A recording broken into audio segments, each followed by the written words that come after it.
Assalamualaikum warahmatullahi wabarakatuh. Pagi, siang, sore, dan malam, teman-temanku.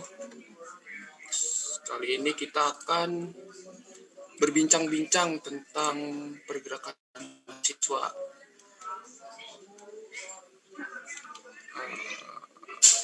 Ya, sebelumnya kita perkenalan dulu ya. Kenalin, nama gue Chandra Herdiansyah, gue dari kelas 1E. Di sini gue bakal ngobrol sama Saya Iya. Tirska Renandi Putra dari kelas 1E PMIP. Ya, kira-kira kita mau ngomongin apa nih, Bang? Akan ngobrol bincang-bincang tentang gerakan Asik nih. sedikit berat nih. Menurut Tandra, bagaimana tentang tragedi Trisakti tanggal 12 Mei 1998? Ya, kalau menurut gue ya, sebenarnya kalau misalnya kita ngomongin pergerakan mahasiswa pasti bakal tertuju ke situ sih ya. Karena menurut gue itu salah satu kasus besar yang pernah terjadi saat pergerakan mahasiswa ya. Karena sebenarnya kan mahasiswa tuh nggak sah ya. Di situ kan mahasiswa nggak sah.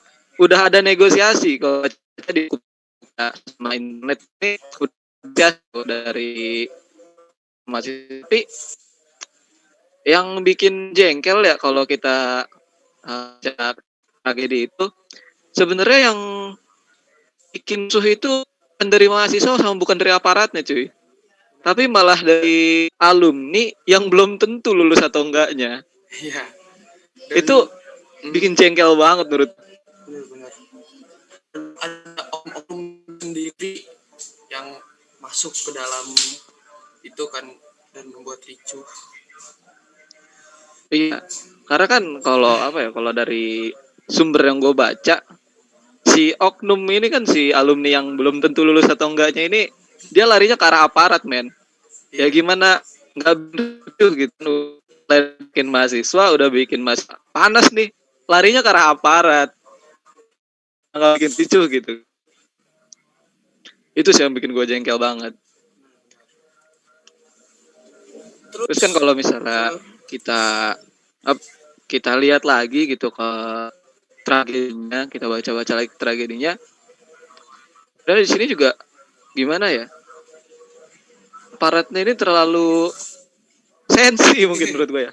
Terlalu sensi karena dari kompor satu orang aja korbannya bisa 4 orang meninggal, men. Itu pun ditembakinnya dalam, menurut gue nggak etis banget itu, coy. Terus tertembaknya di tempat-tempat yang vital gitu. Nah, itu dia tuh. Itu yang bikin gue nggak ngerti sebenarnya. Padahal kan udah ada negosiasi gitu dari dekan kampusnya sama dari aparat yang bertugas kan. Dan sebenarnya udah setujunya untuk sama-sama mundur. Kalau yang dari gue baca ya, men. Tapi kenapa di sini kok aparatnya malah sensi gitu ya, kayak cewek PMS. Kayak cewek PMS. Diledek sedikit kok ngejar-ngejarnya sampai kampus. Bingung gue itu. Semoga nggak akan terjadi lagi seperti itu. Amin, amin. Kan pasti ada tuh tokoh-tokoh yang menggerakkan semangat mahasiswa untuk bergerak keadilan. Contoh tokoh-tokoh idola Chandra siapa nih? Kalau gue sih ya, kalau misalnya kita ngomongin tokoh, mungkin banyak jadi tokoh-tokoh idola dari pergerakan mahasiswa. Buat gue sendiri ya, terus orang-orang dari Budi Utomo yang waktu itu memulai pergerakan mahasiswa. Karena kalau dari pandangan gue, kalau misalnya orang-orang yang dari Budi Utomo ini, dari Stovia ini tidak mulai pergerakan mahasiswa, belum tentu gitu. Sampai sekarang mahasiswa bakal mengabdi pada masyarakat gitu. Karena kan mereka dulu yang menjadi ujung tombaknya masyarakat gitu, yang berani untuk berpendapat, yang berani untuk membela rakyat gitu sih. Terus kan sekarang kan lagi zamannya pandemi nih. Menurut Chandra, pergerakan mahasiswa pas lagi pandemi gini itu gimana ya? Ya, kalau misalnya yang gue lihat ya, kalau yang gue lihat sebenarnya mahasiswa sendiri juga kan lagi bingung ya. Iya. Mahasiswa sendiri lagi stres gitu sama kegiatan belajar mengajar online gini kan. Jangankan mahasiswa, pelajar aja stres sekarang. Semua orang sepertinya. Semua orang stres. Ya kan, gimana ya kalau ini sih ada pergerakannya, mungkin yang bikin gue salut ya, yang bikin gue salut itu mahasiswa yang tetap turun untuk ngebela rakyat pas lagi masa pandemi gini. Kayak kemarin pas lagi besar-besarnya Omnibus Law. Wah, Iya. rame banget mahasiswa yang turun ke jalan, men. Salut gue sama mereka yang turun. Gak hanya mahasiswa, anak-anak STM, Ah, SMA, anak dan STM warga. semua jalan. Dan itu, oh ya, itu bikin bikin gue salut banget sih sama mereka karena eh, kalau kita nalar ya, kalau kita nalar itu kan bahaya banget ya, men. Lagi pandemi gini, deket-deketan gitu kan, nggak ada jarak sama sekali dah, Bener rapet. rapet banget, rapet pergerakannya. Tapi mereka masih mau gitu untuk membela rakyat. Itu bikin gue salut banget. Bung Chandra yang Omis Slow kemarin ikut nggak nih? Kebetulan gue ikut, men. Wih, Gue ikut. keren. Dan di Rasa situ pas di jalan tuh gimana? gimana? Sebenarnya kalau gue ditanya rasanya gimana, campur aduk. Pertama kali gue sebagai mahasiswa turun ke jalan kan, maba, men. Gue maba. Belum ketemu kampus, Belum ketemu kampus, masih ketemu online gini. teman. Tiba-tiba disuruh turun ke jalan kan, kaget gue. Ya deg-degan sih, pasti takut. Apalagi kan pas Omnibus Law kemarin, gue itu ada di barisan tengah, men. Wih, Nah, di barisan tengah, yang untungnya ini nggak langsung ketemu sama aparat gitu. Kalau misalnya ketemu sama aparat, wah nggak tahu dah tuh gue paniknya kayak apa. ada temen nih yang ikut ke jalan pas kemarin rame-ramenya Omnibus Law. Ya, mungkin yang Yang mau teman-teman yang hadir nih, menceritakan pengalaman-pengalamannya. gimana nih yang lain? Ya, Mungkin pada malu-malu kali. ya. Gue juga pengen nanya nih, men. Kalau pandangan lu ya, kan kalau kita bicara pergerakan mahasiswa nih kayak sekarang lagi uh, apa ya? Kalau dilihat dari berita-berita yang ada, kejadian-kejadian yang ada kan lagi banyak banget bencana nih, men, di Indonesia. Terus gue tuh sempat baca satu berita yang bikin gue kesel banget, men. Jadi ada relawan mahasiswa yang lagi bantuin penduduk, terus dia ditusuk, men, sampai meninggal sama warga. Menurut lu gimana tuh? Mungkin satu ada miskomunikasi itu, tapi salahnya langsung ambil tindakan gitu loh. Yang itu yang sangat disayangkan sekali itu, langsung menusuk. Ya, gimana ya? Sebenarnya kalau dibilang itu miskom mungkin ya, karena di sisi lainnya pun warganya juga butuh gitu, men, barang yang untuk jadi yang untuk dikasih warga lain. Ya mungkin saking mendesaknya dia nggak bisa ngapain ya. Yang salah sih cara dianya sih ya kali. Cara dia untuk apa ya? Dia bertindak gitu kan nggak nggak etis banget lah, masa ya relawan dibunuh. Udah niat-niat baik hati untuk turun ke tempat bencana malah meregang nyawa.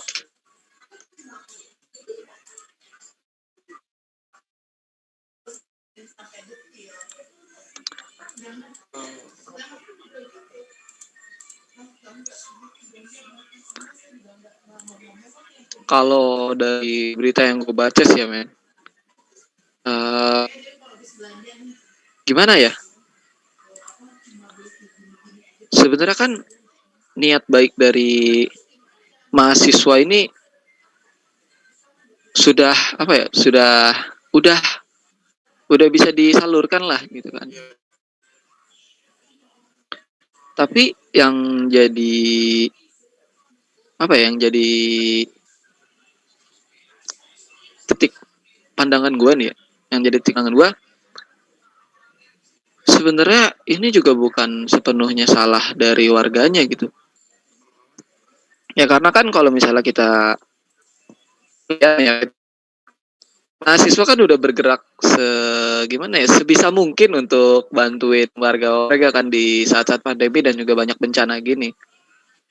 Tapi kalau misalnya kita lihat dari pemerintah yang jalan ya, pemerintah yang jalan, ini kayak sekarang tuh bukannya sibuk bantuin apa ya, bukannya bantuin pergerakan mahasiswa untuk turun ke pelosok-pelosok negeri gitu, untuk bantuin orang-orang yang kena bencana, mereka malah sibuk sendiri men. Kayak Bener. kemarin itu ada apa ya, video yang viral mungkin lu tahu ya, yang bilang di NTT itu nggak ada yang istimewa selain komodo. Perlu gitu untuk melihat kayak misalnya gimana ya, lu liburan nih, lu diajak liburan ke sana, sementara rakyat lu lagi pada kena bencana men. Terus dengan enaknya di konferensi pers lu bilang begini yang bagus kok selain komodo, apa nggak masuk akal?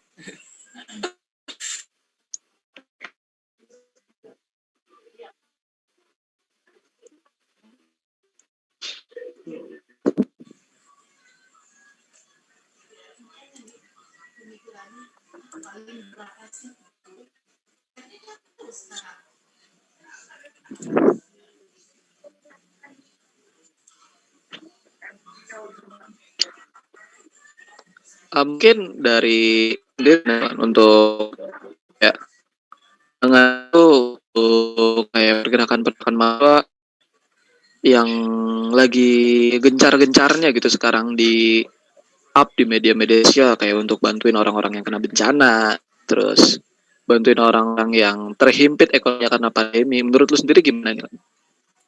Menurut gue sih itu sangat sangat akan membantu warga-warga dan teman-teman kita yang kesusahan sih.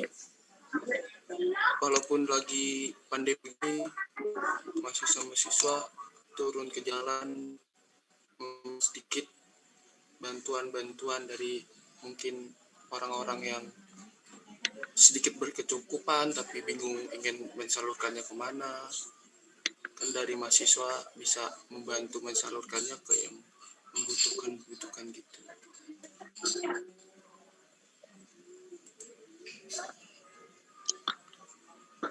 Uh, Sama ini men, gue tuh kemarin kan pas lagi ikutan di aksi Omnibus Law, gue ngeliat kayak mahasiswa udah turun nih ke jalan, mahasiswa udah apa ya, udah berani berpendapat, udah berani mengangkat apa yang dirasakan sama rakyat gitu men. Tapi pas mahasiswa turun ke jalan, orang yang harus jadi teman sama mahasiswa malah cabut men dari tempatnya. Itu menurut lu gimana tuh? Menurut gue sih itu benar-benar kurang bertanggung jawab tuh. Dan seharusnya kan sempat ricuh tuh gara-gara nggak ditemuin gitu.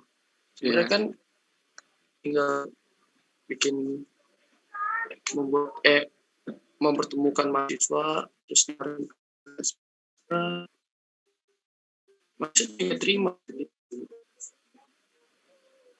Dan terus nggak usah pakai cara kabur-kaburan gitu pak.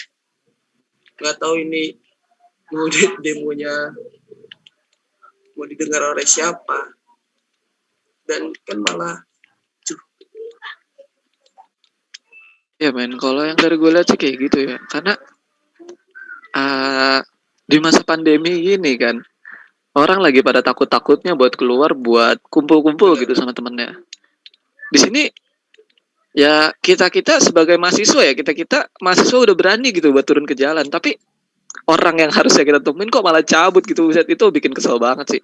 Itu bener-bener bikin apa ya, bikin emosi lah, itu yang bikin panas sebenarnya. Karena bikin panas. kalau misalnya aja ada yang turun kayak misal di Surabaya. Di Surabaya ada yang bertanggung jawab buat turun gitu men untuk tanda tanganin tuntutannya mahasiswa. Tapi kenapa justru di pusatnya di Jakarta itu nggak ada yang turun men? Malah nggak ada yang kelihatan sama sekali. Sebenarnya sempat turun waktu itu saya gue ngebaca si gubernur Jakarta yang turun doang sih. Yang di atasnya belum menemukan ke mahasiswa. Nah iya men, itu dia. Sebenarnya kan di sini yang dituntut sama mahasiswa tuh ya DPR ya di bawah pohon rindang. Ya. Tapi justru pas kita lagi turun ke jalan, pas kita lagi berangkat ke sana, itu gedung DPR justru malah kosong men. Sepi. Nggak ada orang. Jadi ya gimana ya kalau misalnya kita lihat kita akal aja masuk, kita pikir pakai nalar gitu kan, harusnya pas lagi ada pergerakan gitu ya orang-orang yang berkuasa, orang-orang yang bisa bertanggung jawab dengan keputusan dia buat bikin undang-undang itu kan harusnya berani gitu kan buat jelasin ke mahasiswa gitu kayak gini tapi ini malah kosong malah gak ada yang nemuin, itu bikin jengkel. Benar itu.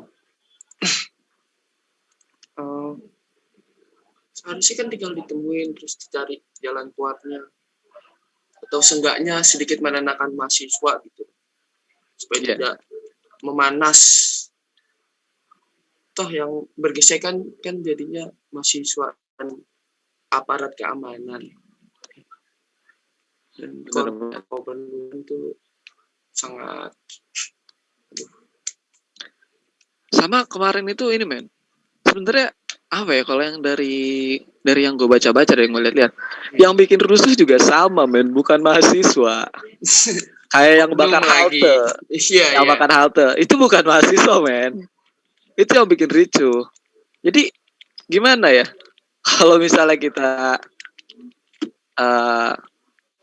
lihat lagi, kita tilik lagi nih pergerakan mahasiswa pas lagi Omnibus Law, ya yang bikin rusuh itu sebenarnya bukan anak-anak mahasiswa gitu, tapi justru oknum-oknum yang nggak tahu dari mana datangnya. Sama anak-anak STM yang turun ke jalan, anak-anak SMA yang turun jalan, tapi nggak tahu apa yang dituntut, itu yang bikin rusuh men. Karena kalau misalnya dari jurnalistik media-media yang gue lihat ya, yang mau wawancarin anak-anak SMA yang turun ke jalan, pas ditanya tuh nggak ada yang tahu apa yang dituntut men. Yang penting turunnya diajak temen men. Jadi mereka cuma nyalain susah. Sama pandemi ini dia belum, tenaganya masih tersimpan, terus mumpung ada begini malah dibuang-buang.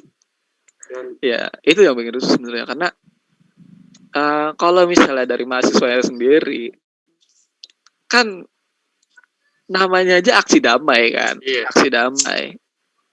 Justru yang bikin rusuhnya ya mereka tadi gitu, kayak anak-anak STM yang emang biasanya kita lihat mereka tawuran ya kan, tiba-tiba turun ke jalan. Sana pengen rakyat, tahu-tahu polisi ditim, kan rusuh jadinya. Iya benar. Waktu itu kayaknya gue pernah ngeliat ditangkep pas baru dia mau jalan tuh, isi tasnya full batu loh. Wah. Men di Surabaya polisi dilempar pakai kampak men. Kampak, bukan batu lagi, kampak. Itu bikin gue bingung. Gimana caranya orang demo bawa kampak men.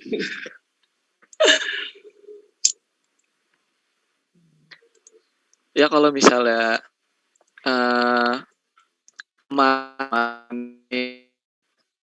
belum turun nih, belum ada kan di tahun itu dari tulisan yang salah atau apa ya sih dari peraturan yang mereka buat enggak, mungkin mahasiswa bakal turun gitu. Ya kan, Mas sendiri rasain gitu kalau misalnya mereka selesai dari universitasnya, selesai kampusnya, Mas terus mereka nerapin undang-undang yang udah jadi gitu, peraturan yang udah jadi, mau ya apa kita mau jadi apa kalau kita udah lulus kalau misalnya kita nggak gerak gitu kan.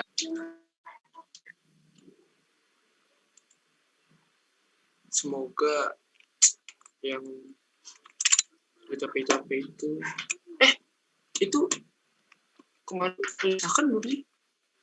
Udah malam-malam. Iya, itu yang bikin gue bingung coy.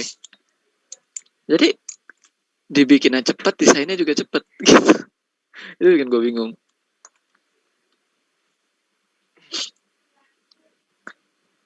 Gue juga mau nanya nih Lan ke lu. Menurut lu ya, ada nggak sih kayak ide-ide lu atau ide gila lu, ide liar lu buat pergerakan mahasiswa gitu di masa-masa bencana gini, kayak misalnya aja kita bikin galang dana kayak apa yang unik yang atau gimana, atau kita bikin suatu perguruan besar. Ada nggak sih ide-ide gila lu untuk kayak gitu? Buat saat ini sih pas susah juga sih, sedang pandemi gini kita membuat apa-apa dikekang untuk berkumpul saja. Ya mungkin dengan membuat suatu acara-acara band-band pinggir jalan gitu seru kali ya. Untuk menggalang dana gitu loh. Asik pasti men. Pasti tetap menaati protokol COVID. Oh iya dong. Ya kalau misalnya di masa-masa pandemi kayak gini ya men, pergerakan-pergerakan mahasiswa ini kan lagi dibatasi banget nih ya. Yeah. Terus yang namanya kayak aksi-aksi untuk bantuin masyarakat, untuk bantuin orang-orang yang kena bencana itu kan riskan banget ya buat kita turun ke sana.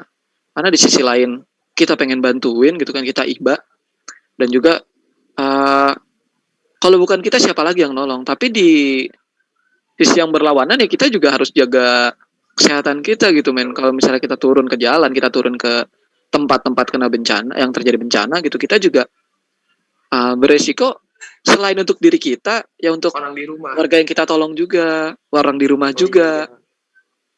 Karena kita juga nggak tahu men, pas kita jalan lagi ke tempat, ke TKP, ke tempat bencana, apa kita jadi carrier atau enggak, kita terjangkit COVID atau enggak, kan kita nggak tahu gitu. Semoga saja pada sehat. Stay safe lah buat Indonesia. Mungkin Chandra ada motivasi nih untuk teman-teman kita kayak lebih aktif lagi nih di pergerakan mahasiswa yang akan datang. Ya sebenarnya kalau dibilang motivasi sih enggak ya. Gue cuma ada pesan buat teman-teman semua. Kita ini kan mahasiswa, kita ini salah satu golongan yang berani buat mengeluarkan aspirasi dan juga pendapat rakyat ke pihak-pihak yang terkait gitu kan. Ya jadi pesan gue buat teman-teman semua sih, jangan takut buat berpendapat ya, karena kalau bukan kita siapa lagi, masyarakat penggan gitu kan. Selain itu kita juga punya Tridharma Perguruan Tinggi, pengabdian masyarakat men, jangan lupa. Satu. Ya, ada lagi nggak bang yang mau dibahas nih? Kayaknya sih udah cukup kali ya. Oke. Mungkin teman-teman yang lain ada pertanyaan atau mau ngasih info-info ke teman-teman. Ya, untuk teman-teman yang hadir, gimana nih? Ada nggak? Mungkin nggak ada kali ya. Ya oke. Kalau nggak ada, gue harap kita semua di sini sehat-sehat aja ya. Amin. Kita tetap patuhi protokol 3M, stay safe buat kalian semua. Lekas sembuh Indonesia, hidup mahasiswa. Hidup mahasiswa. Ya, makasih Dilan. Terima kasih Chandra. Hidup mahasiswa.